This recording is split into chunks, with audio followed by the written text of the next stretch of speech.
Life is so busy. If you blink, you can miss something amazing. It's important to take a moment and enjoy what we have and the people around us. I'm Mo Hagan, Chief Operating Officer for CanFit Pro, and welcome to A Moment with Mo, a podcast where I will welcome some incredible guests to talk fitness and nutrition, mindset and self-empowerment, setting our goals into action, and much, much more. Now let's get chatting. Hello, everyone, and welcome to this episode, A Moment with Mo. I'm so excited to have this conversation with all of you today and with my guest. It is all about change in seasons and change in ourselves, our businesses, and everything that is part of our self-care, our healthcare, and even our wealth care. And the conversation, of course, is in great timing with a new season. So whenever it is that you are listening into this show, it is always a time of renewal because we can choose to change up our routine anytime we wish. But it's such a great feeling to make a change with the seasons changing. So with that, of course, whether it's spring, summer, winter, fall, it's always a time of renewal. Sometimes it's growth, sometimes it's pulling back and retreating, but it is springtime and a great time for gathering your new energy and renewing your goals, checking in, and also setting some new BHAGs or big, hairy, audacious goals to move you forward. Now, my guest today is someone that keeps herself and her business moving forward in the most unique ways. I couldn't think of a better person to bring on to talk about change, talking about the importance of changing up your routine, whether it is in your business or whether it is in your fitness or your personal self-care. Also, why change is key to keeping us moving forward. So without further ado, I'd love to bring on to the show Jessie Thomas. Hi, Welcome, Mo. Jessie. And for those who haven't had the opportunity to meet my dear friend, fellow entrepreneur, and incredible leader in the fitness industry, Jessie Thomas is the creator, founder, and owner of Farm Girl Fitness. Now, if that's not a great conversation piece at this time of year to talk about Farm Girl Fitness, I can't think of a better time. Although I do hear you run all year long and have great outdoor fitness even in the winter. So thanks for saying yes to being on the show today. So happy to be here. Thanks for thinking of me. Well, for those who wish to learn more about you, let me start off by just sharing a bit of your incredible background. You are the creator and owner of Farm Girl Fitness. I've mentioned that. It is an indoor and outdoor fitness studio, and it focuses on wellness. It focuses on body positive coaching and also creates unique outdoor experiences. And you are located in Halton Hills, fantastic area for your business. And you have a great backstory about how Farm Girl Fitness started. But before we jump into that, I just love to let everyone know that you established your business so courageously during the summer of 2020. And everybody remembers 2020, I'm sure.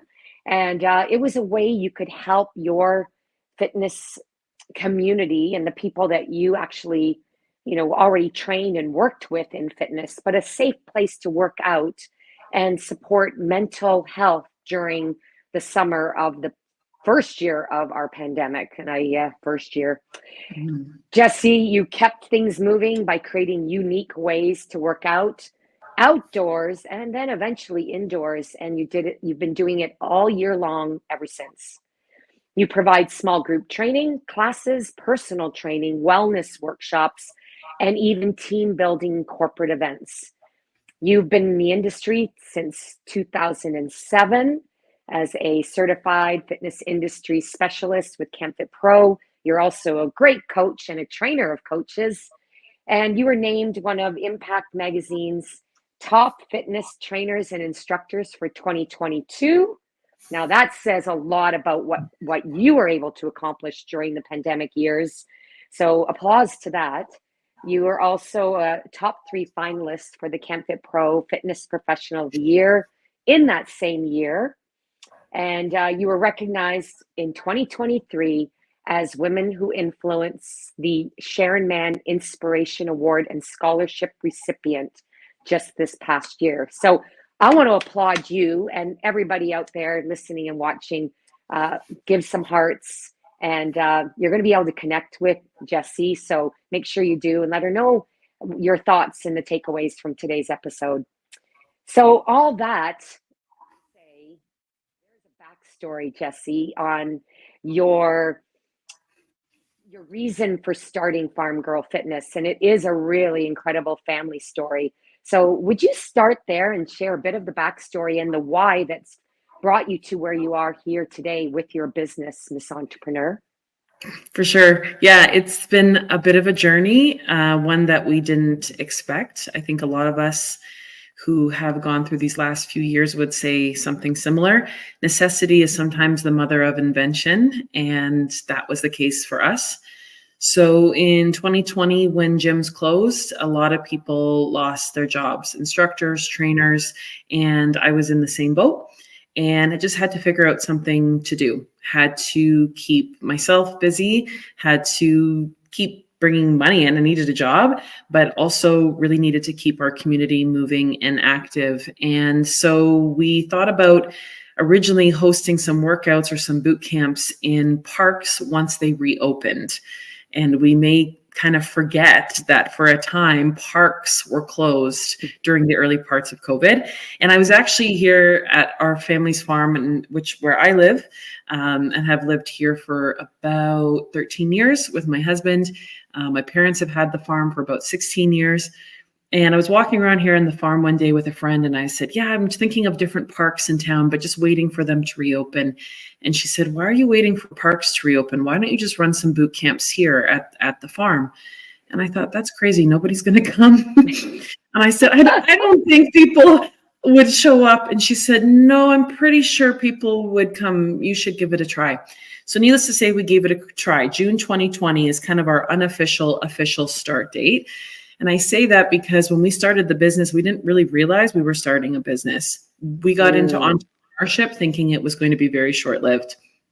So at the time, the rules in Ontario were that you could only have 5 people together outside. So even though we sit on 88 acres of farmland, I was only allowed to have 5 people, which means I could only have 4 participants. So we started running classes, me and 4 other people, and it went really well. People were happy and excited to come together. The rules started to change in Ontario. Suddenly we were able to have groups of 10 and then groups of 15.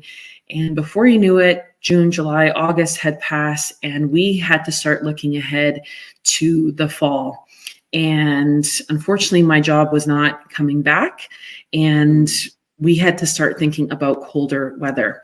And so my dad, who's been an entrepreneur his whole life, said, you know what, I have an idea. How about you take the barn and convert it into an indoor studio?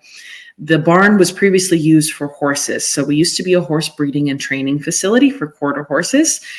Parents have been in the horse business for many, many years, but we don't have horses here at the farm anymore. And so the 16-stall horse barn was sitting empty. And my dad said, yeah, why don't you do the work and convert that space.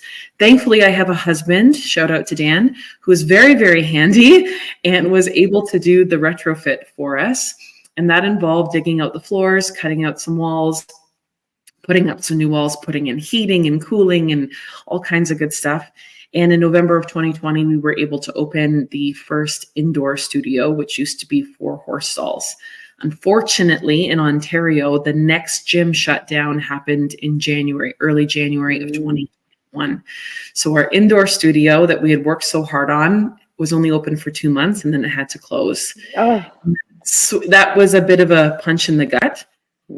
But we had another idea from my dear old dad, who said, what if you found a way to work around the rules? And what if we turned our outdoor facility, which we call the round pen, into a workout area? Now, that round pen used to be used for horses too, ironically for horse exercise. And now we use it for exercise. A round pen, you can see it on our website. It's like a giant gazebo. And so it was covered on the top, but open air on the sides.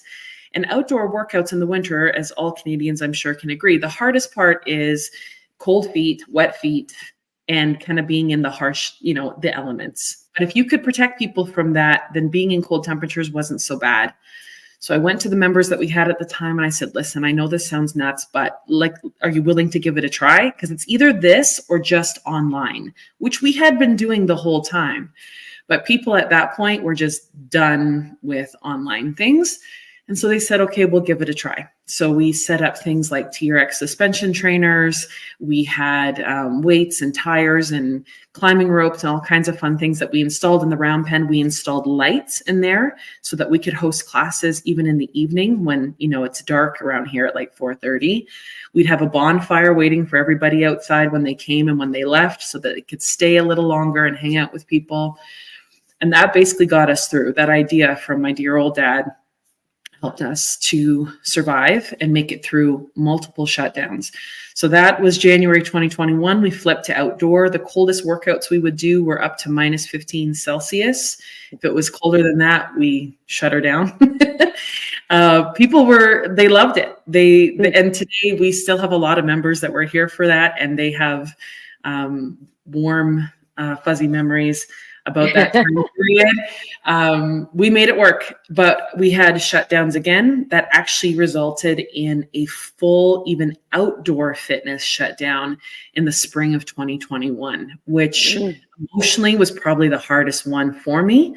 And I remember just crying, literally just crying, watching the news. That thankfully was short-lived. Reopened again, decided we need to expand. This one studio we have, which is about 800 square feet, was not going to be enough. And so we ended up deciding to renovate another area of the barn and create a second indoor studio. That was ready to open for January 1st, 2022. But that was actually the date of our last gym shutdown in Ontario, which thankfully was short-lived, only about 4 weeks. And so Studio 2 opened in February of 2022. Wow. And that studio has been open ever since. So we don't do outdoor winter workouts on the regular. They're more specialty things that we do. Typically New Year's Day, we have a kind of a celebration of outdoor workouts to kind of celebrate our roots. And, but we are indoor, outdoor when it comes to spring, summer, and fall. And here we are. We've made it. Wow. I think you're the only one that remembers the dates of closures and openings as well as you do, because your whole business was shaped by those openings and closures. Yeah. And secondly, to be that entrepreneurial, I mean, it's all in the family, which must feel so special that, because everyone knows how hard an entrepreneur has to work and the sacrifices they make, especially with family. But when you've got the family involved, it's not like sacrificing, you're all just coming together. So I'm sure that will be a legacy within your family forever. Definitely. And redefining. I mean, one, you remind me why, when the going gets tough, it's the tough who get going. And you're also such an inspiration to all entrepreneurs, and perfectly timed with our conversation today around how you keep moving yourself forward and why change is key to moving yourself forward. Sometimes change is forced upon us, but that also inspires us.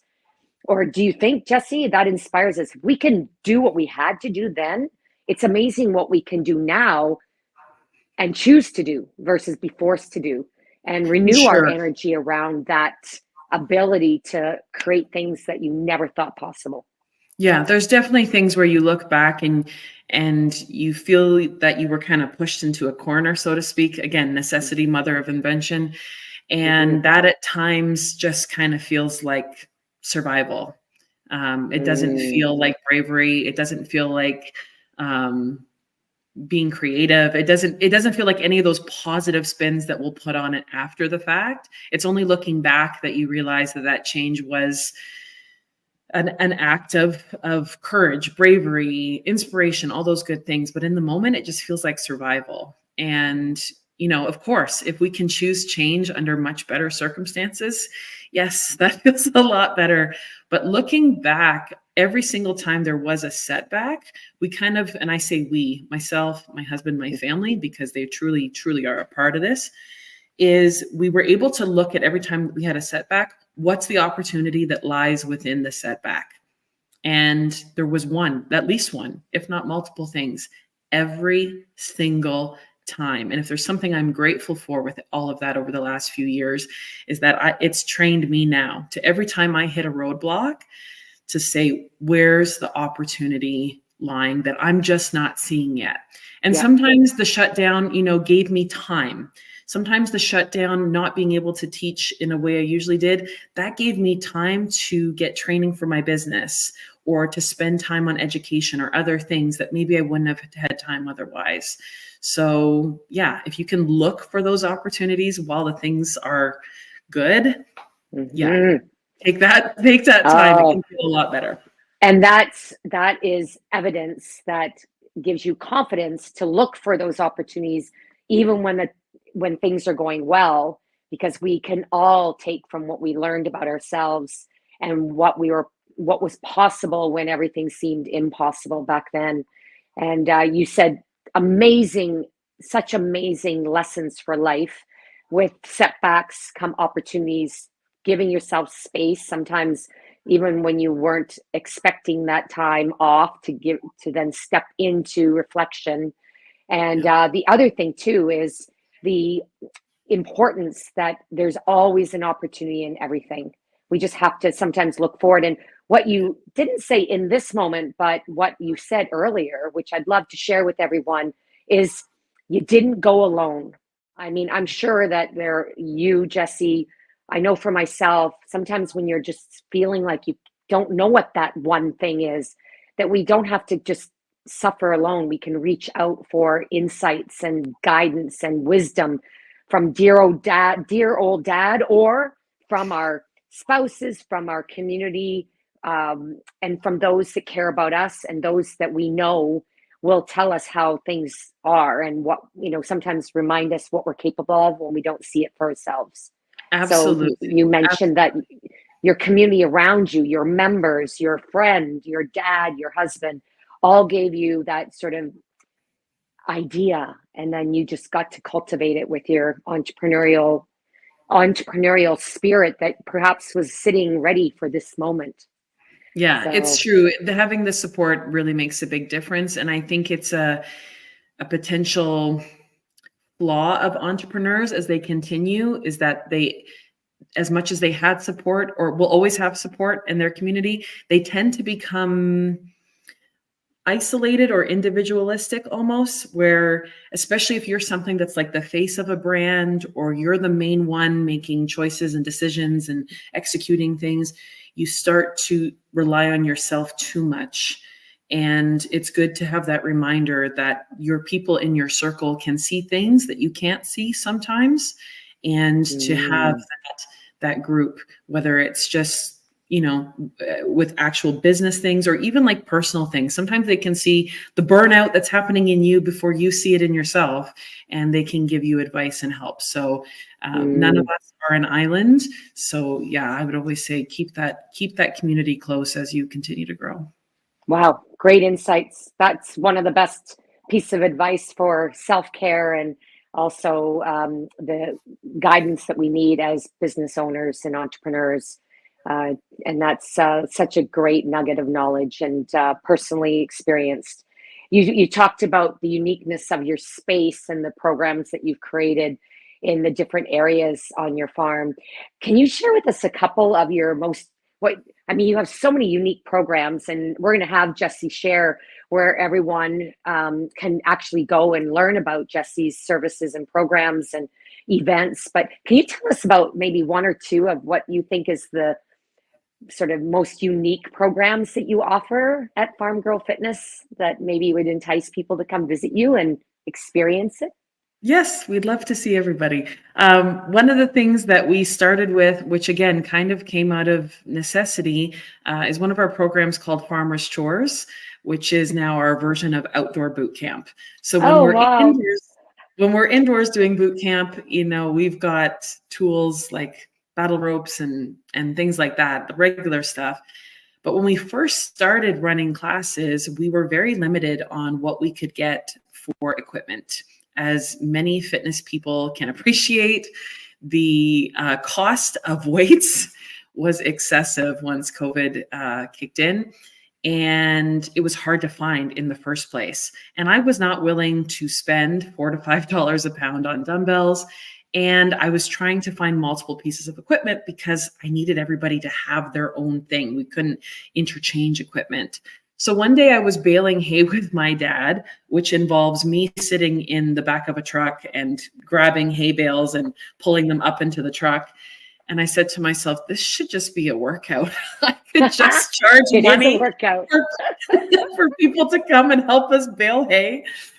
And we kind of looked at each other and it was like, no, really, I think we could make this a workout. And so that's kind of how Farmers Chores came about. And that's kind of our thing here is we don't worry about how things look. We just worry about working hard and feeling good when you work hard. And, farmers are some of the most in shape people you'll ever meet in your life. They're up early, they work until the job is done, and they could just give, 2 cents about how it looks and the process rather.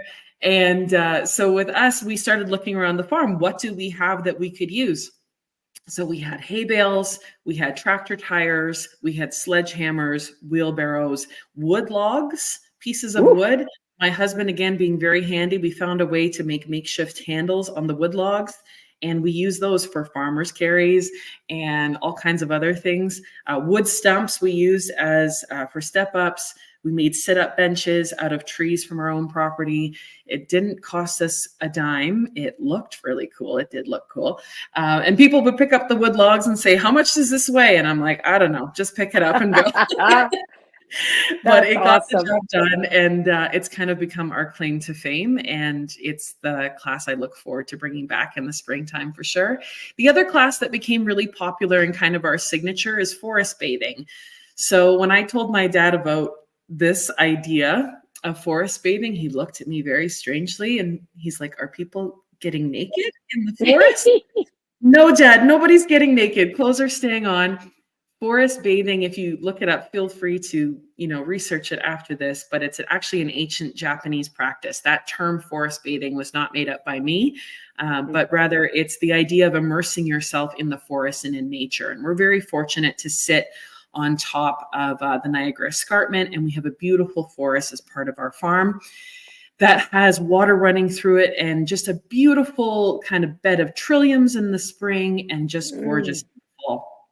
And during COVID, we as a family used the forest a lot to have friends over and to be outside so that we could follow all the rules, but just for our own kind of sanity to get out of the house and be outdoors. And I realized I need to share this with my people in my group because we were starting to see the benefits and how being outside was helping people. And so for us, it's a little 1 kilometer walk into the forest. I do some gentle stretch, really simple stretch, just to kind of get people to start to relax. We do about 20 minutes of guided breath work, and then we do about 15 to 20 minutes of just straight quiet in the forest. People can choose how they take that in, either laying down, sitting up, whatever's comfortable. And people often fall asleep, which is the best. I love it when that happens. And then I have to wake them back up and gradually take them out of that. And then we hike back out. And we use that a lot actually with our corporate events, team building events. Anybody can do it. And it's just a beautiful way to reset and use nature as a way to help us with that. Oh, wow. And a perfect time of year to talk about forest bathing when we think about reset and renewal and rebirth and, re-energizing your body, your mind, your emotional health. And it's the ultimate self-care. I mean, I'm like, okay, I got to make a date with you to come and experience forest bathing.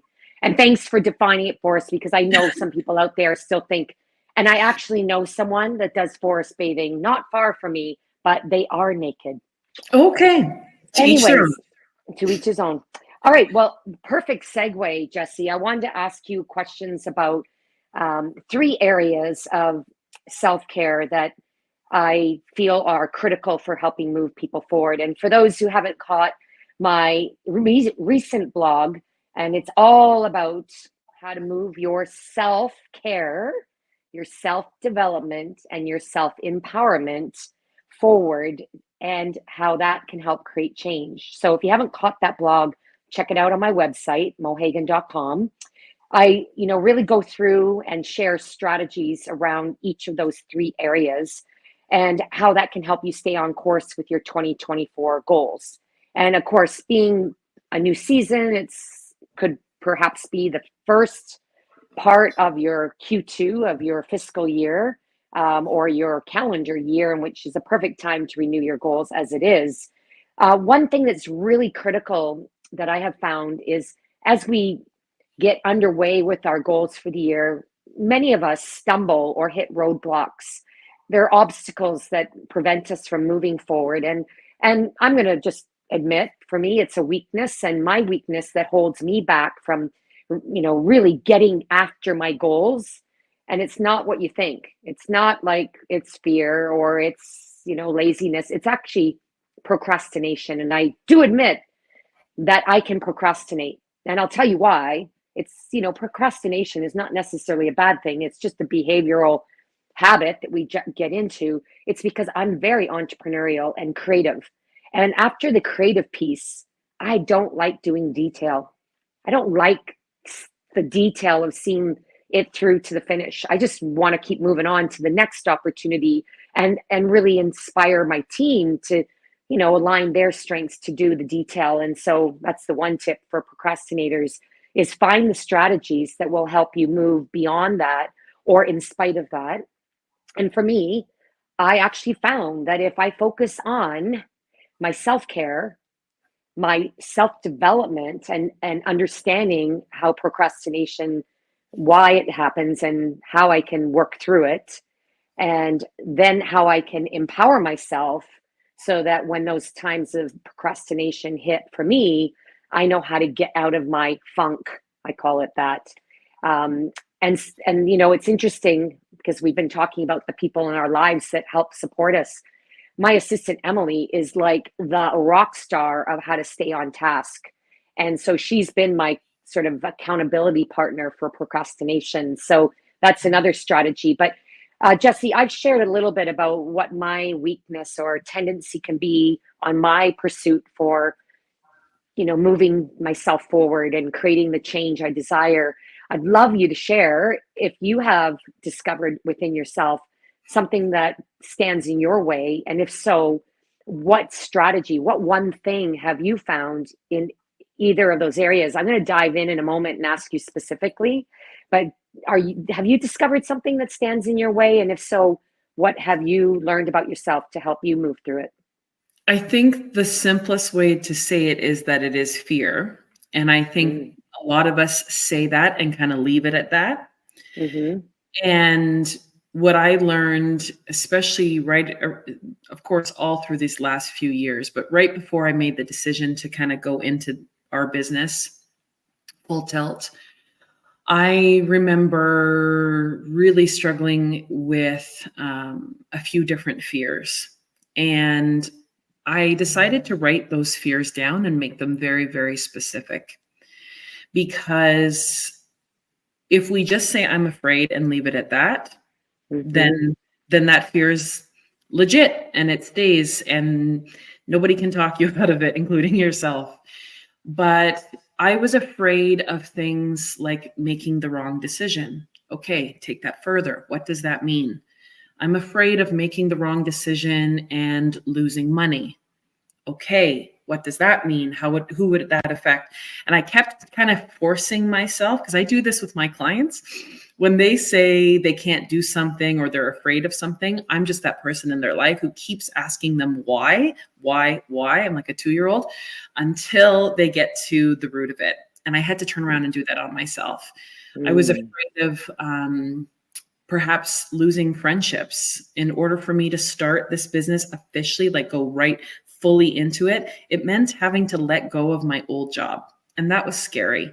That was really scary. I had developed old friendships and people that I loved and respected and admired, and I was afraid of what they were going to think.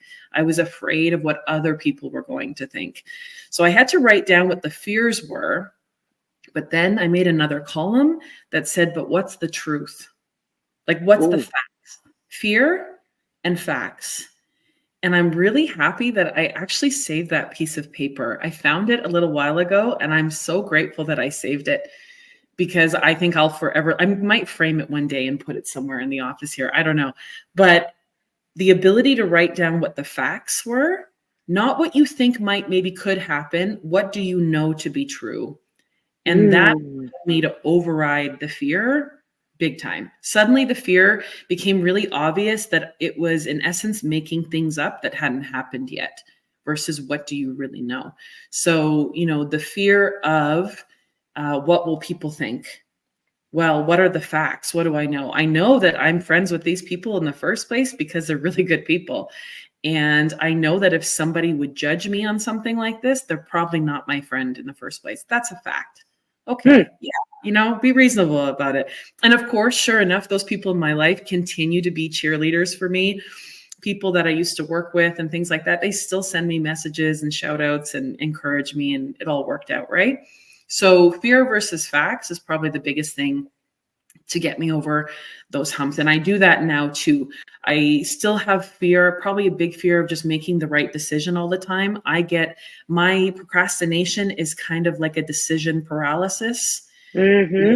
So many decisions or possibilities that could come that I end up just not making any decision.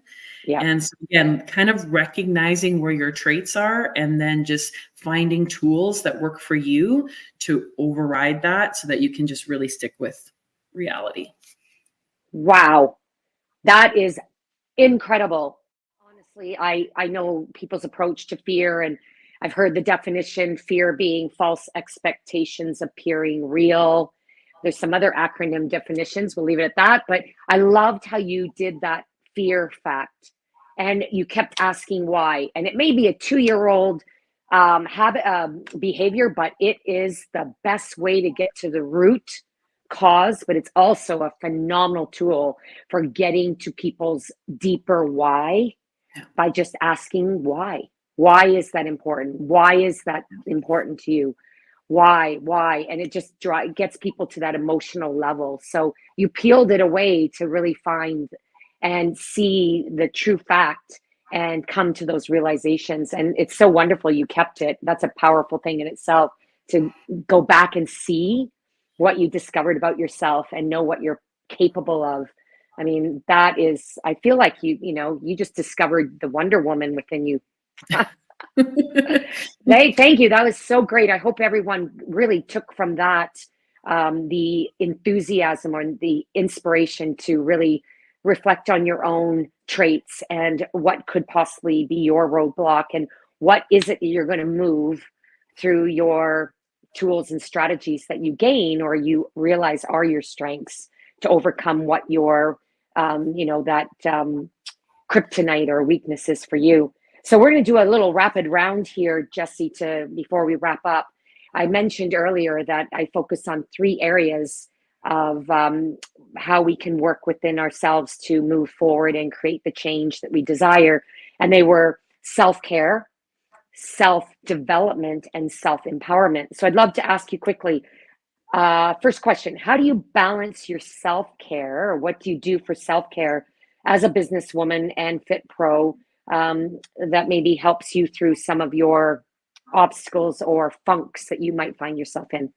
Yeah, this is a good question because, and I think for all of us, hopefully, it's an ongoing journey of trying to figure this out. When you're in the fitness business, you are most likely in the business because you just have this love of helping other people and you love seeing their success and their progress. And those are amazing things and a great quality to have.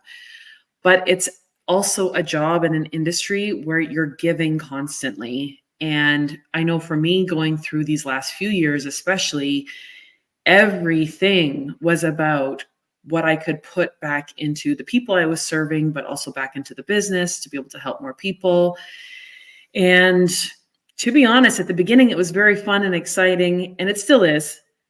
But there was a time, probably about a year or two into the business, where it was becoming very obvious that I wasn't taking care of myself. Went through multiple health problems between 21 and 22, especially, that were definitely a reflection of the stress that was going on in my body, and definitely had some wake up calls with that. That could be a whole episode to itself.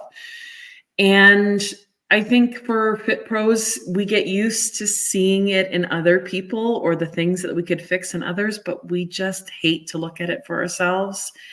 And so for me, I had to really stop and ask myself, why am I not making time for my self-care before I could even define what it is that I need to fill that cup? I had to be like, why are you fighting this? Like, why? Because again, the easy answer is I don't have time. I don't have money. I don't have this. I don't have that. Like those are those simplistic answers. But I had to do kind of like, let's keep going here. Why is it that sitting still, why are you fighting it? And I came to realize that I did kind of have this thing in the back of my personality, and not to blame dear old dad, but it could be because of coming from kind of that entrepreneurial background where I really was. I was raised in a family and in a life where it's like, you got time, go do something with it. Like just, you gotta keep going. And in the thick of COVID with a new business, that seems like a good mentality to have. And every time there was a setback, I remember saying to myself, like, I don't have time to be sad. I really don't. Have your cry, get it out of your system, and then you got to keep going. And that felt like it worked for a while, but inevitably you get to a point where it doesn't. And so I started to realize that my reason for not taking self-care was because I thought it made me look lazy, which I can laugh about now. Yeah. And I remember saying to my husband, even because I do all my own social media and all stuff like that. So most of my life is spent on my phone. And I remember saying to my husband, like, I know it looks like I'm not doing anything, but I really am. And he's like, why are you telling me this? And I'm like, because I don't want you to think that I'm not doing, that I'm not working. And he's like, I didn't ask you about this. And I started to hear myself, and I started to realize that that's what I was fighting against. So I had to kind of redefine what self-care meant for me. Self-care is not selfish, all those good things. And I had to start saying, okay, phone goes off at a certain time. Make plans for yourself. Set things in your calendar that you look forward to and that excite you. Try to make those plans with other people that excite you and inspire you, so that you can't kind of work your way out of them. So I have some plans coming up this month with people in my life. And for that reason, my self-care was about you have to block the time. Otherwise, what happens to me is I wake up at 7, or I have a client at 7, and before you know it, you're working until 7 o'clock at night. And you can't keep going like that. So self-care for me, can be as simplistic as going for lunch with my friend that I have not seen in a long time, but I had to do the work beforehand to realize why I was fighting it, and then be willing to put it in the calendar and feel good about it. Oh, key, feeling good about it. And I confess, because I do self-care, but I feel guilty at times. I should be back to work. I should be working. I have my inside voice thinking that people think I'm slacking off, and I have to, justify I'm working. So thank you for being so candid about that, and realizing that, self-care is not selfish. And I'll share my tip quickly. We'll move to the next is I bookend my day, because, I learned in some course I took that, we always blame time, but everybody has the same whatever minutes of the day in 24 hours. It's how you choose to spend that time, those minutes. But nobody can take away from the way you start your day and the way you end your day. So read my blog, friends. I share how I bookend my day with self-care, and it has been a game changer for all aspects of how I feel, how I look, and how I perform. So I'll leave it at that. Jessie, how do you balance your self-development as a businesswoman and Fit Pro? You did say that during the time of lockdown, you actually invested in your learning, But often as entrepreneurs and business owners, we are so busy working in our business, we don't take time to work on our business. So, Mm. what is your strategy for balancing self development with being a business owner? Yeah, again, the first couple of years of owning a business was one thing, but we're in a different spot now, and for me, it's now looking at the year as a whole, planning out my year, looking ahead. When we were in the thick of COVID, I couldn't do that, or at least I felt like I couldn't, because everything was changing constantly. And that was part of the reason why it was so hard and so sad at times. Every single plan I made got shot down. And I kind of taught myself to not look at forward to things and not plan things. And we all know that that's not good for our psyche. So now we're in a spot where we can look ahead, plan ahead. And for me, if I'm looking at my calendar year and there's all this stuff to do with the business and with these things, but there's nothing in that calendar year for me in my development, that's not good. Something's got to give. And, conferences are back, which is amazing in person. And I look forward to conferences so much. So already looking forward to CanFit Pro in Toronto in August. Can't wait. Always come away from conferences. For me, they fill my cup and my self-development, in particular for the fitness industry and for my business. But, we can also look at self-development even outside of our business. So if we're only ever doing things just business, well, what are we doing for our personal, for our spiritual, are we setting aside time? If you look ahead for your calendar year and there isn't something in there for those things, the year will fill up with other stuff. It just will. So for me, self-development has been having to look ahead, make plans, and look at all the things that can be development, business development, personal growth and development, and perhaps spiritual too. Beautiful. I love what you said. Plan ahead. Plan ahead, because when we get there, we're going to find reasons to be too busy and put it off. And before you know it, the year is come and gone. So great advice and perfectly timed, as CanFit Pro has just launched registration for CanFit Pro Global. That's where you'll be able to join Jessie and learn more from Jessie. We're going to ask one more question and then wrap up, where we can get to know how to find you. And then I'll tell you all about something that Jessie's going to be involved in this summer at CanFit Pro Global, where you can meet Jessie in person. Last question, Jessie, is how do you balance your self-empowerment as a businesswoman at Fit Pro?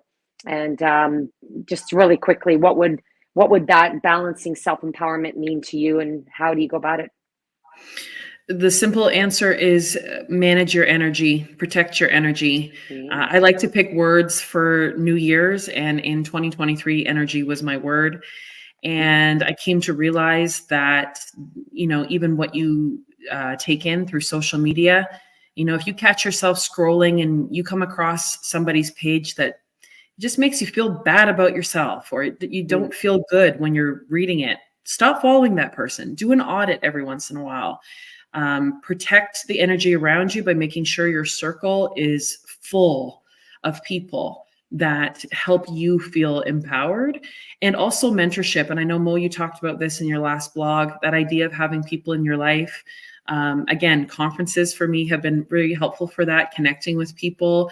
And I'm very grateful that I made some great connections over the last year, especially by just having people in your life to be able to reach out to and say, hey, this is what's on my mind right now, or this is what's on my heart, or this is where I'm getting stuck. Mentors can see things that you can't. They can see opportunities or gaps that you can't see, and they can help you to be a better version of yourself. And all by protecting that energy, remember, you're in charge of it. There's nothing around you that you can't control. And so just protect it for all it's worth, because if that energy diminishes, there goes your environment. So keep your energy up by protecting the people around you. Oh, brilliant. Oh my gosh. 10 out of 10, girl. Great lessons. And I would love I feel like there's a need to write a whole article around what we've talked about today. There is my creative brain off on side note. So I'm going to follow up with you on that. Tell us, my friend, how we can find you, learn more about your facility and programs, And if you're not on a beach in Hawaii, where is it that people will find you?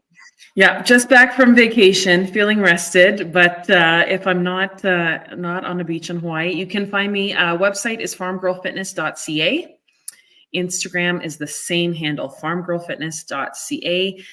Most active on Instagram. We do have a Facebook group as well too, and I'm trying to get my butt going on TikTok, but we're getting there. Those are the best ways to find us. We have memberships, but we do drop in classes as well. So if you're just visiting us one time, just want to come in and see what we do, feel free to join us. But I'd love to hear from people. Feel free to reach out. Oh, wonderful. And again, Farm Girl Fitness is in Halton Hills in Ontario. It's right off the 401, and it's a great destination to break up a long trip. So if you're traveling west or east on the busiest highway in the country, and I heard North America, then a good, not an excuse, but a great step towards embracing nature in a cool way to work out with an incredible individual along with your team, Jessie. So for those who would like to meet up with Jessie, you can find her at least in the fitness industry officially, formally, however you want to say it. We have a date for August 9th and 10th, ChemFit Pro Global in Toronto. Jessie will be honored as the 2023 Sharon Mann Inspiration Award recipient. You'll be handing out the 2024 award in memory of Sharon Mann. And then you will be joining me and a lot of incredible fellow female leaders in the industry with a very special panel called Empowering Leadership, a tribute to women who lead and influence. And that will be one of our many incredible special panels, a part of ChemFit Pro Global. You can go to chemfitpro.com/events or /global and see the event. Stay tuned for Schedule a Glance coming up very soon, where you can actually see all the great sessions with over 180 sessions to choose from, 100 presenters to learn from. And on that note, I just want to close off by reminding you all that if you haven't yet gotten started on your 2024 journey to change, growth, self-care, self-development, and self-empowerment, then do go to my blog. And also you can download my 2024 guide to move your self-care, self-development, and self-empowerment forward to create change this year. And look under what's new. That's where you can find the guide. So I want to bring Jessie back on screen, and I want to close with one of my favorite quotes. And I actually have been saying this quote for decades: if nothing changes, nothing changes.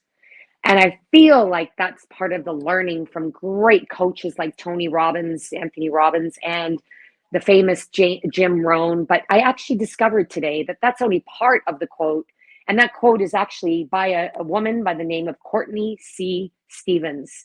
And here's how it goes, and here's how we'll close. Remember, if nothing changes, then nothing changes.